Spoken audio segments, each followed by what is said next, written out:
Welcome back to Inside Story. Well, as Benazir Bhutto gets ready for her homecoming, supporters in her hometown of Karachi are busy preparing. And although some worry about the price she may pay after her deal with President Musharraf, many of her followers welcome her return. The people of Karachi are happy she's coming back and believe Benazir Bhutto is the only one that can solve the problem. So they await their leader. You'll see on the 18th from all the people of Karachi as they come out to welcome her. Hundreds of thousands. You wait and see. Everyone is happy, the people are pleased. Her return is vital for the unity, safety and security of the country. It doesn't matter whoever comes to rule, either Bhutto or Musharraf. The plight of the poor will remain unaddressed and unresolved. Bhutto rules and the rich and the poor are happy. But during the rule of Musharraf, only the army and the rich are happy. The poor are sinking deeper into despair. When Benazir Bhutto will come back to Pakistan on 18th of October, we hope. So people will get relaxed and people will feel security. And the price of food will be less.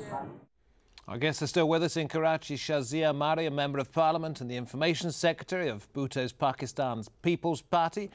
In Islamabad, Ashan Iqbal, the Secretary of Information for the Pakistan Muslim League, Mr. Sharif's party. And also in Islamabad, Raja Asad Hamid, legal analyst and political correspondent for The Nation newspaper.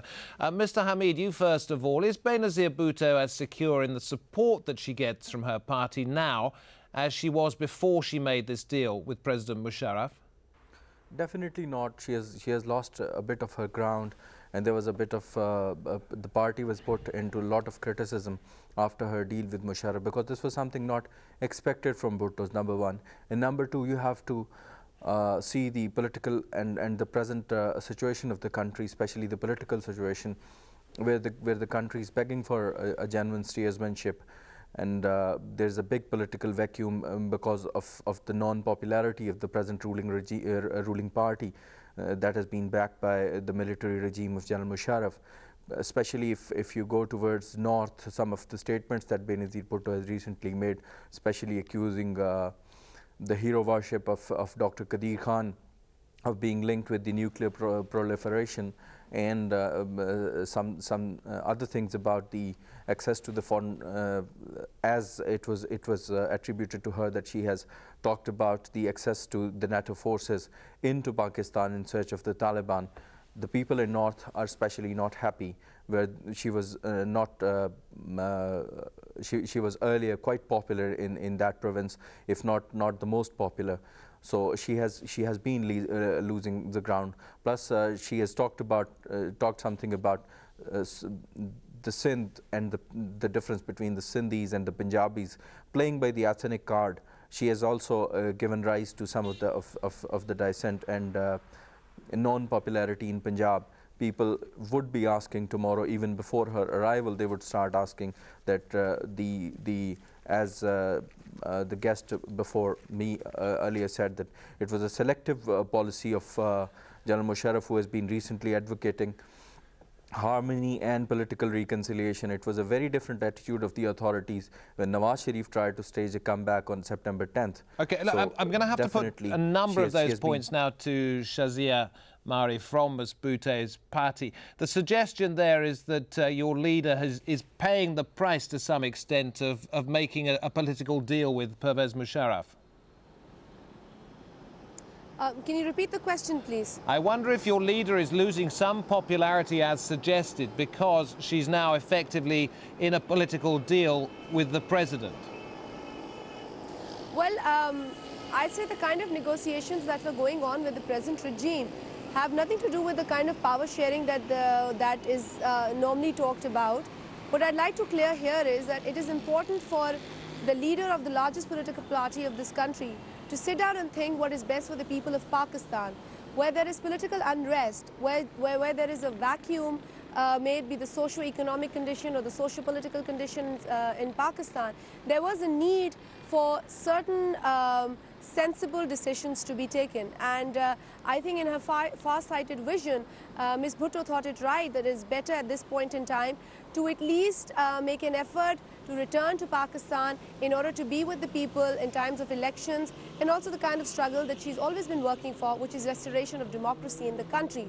Whereas the popularity of Ms. Bhutto is concerned, I think whoever believes or states that the popularity has decreased needs to come down to Karachi and see the kind of popularity that Ms. Bhutto still enjoys. But as we've heard, Pakistan is a very large country, and opinion is polarized in different parts of that. I'll come back to you in a moment if I may, but right now I need to go to Ashan Iqbal.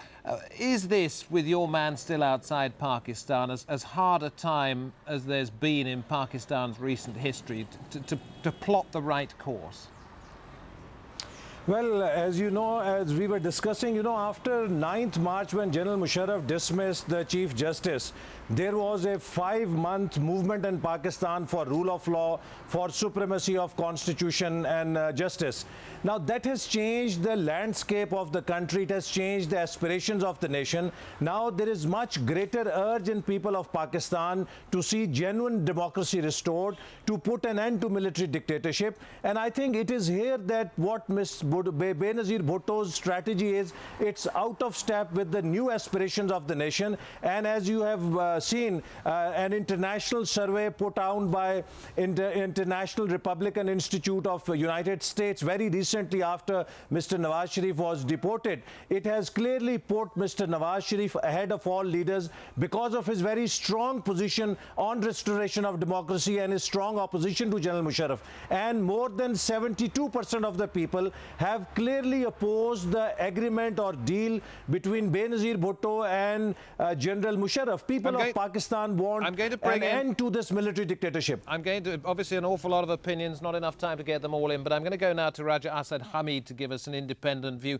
Benazir Bhutto was saying that this is not just a battle for the hearts and souls of Pakistan, but also for the whole of the Muslim world, in her opinion, and of course that had repercussions for everybody on this planet.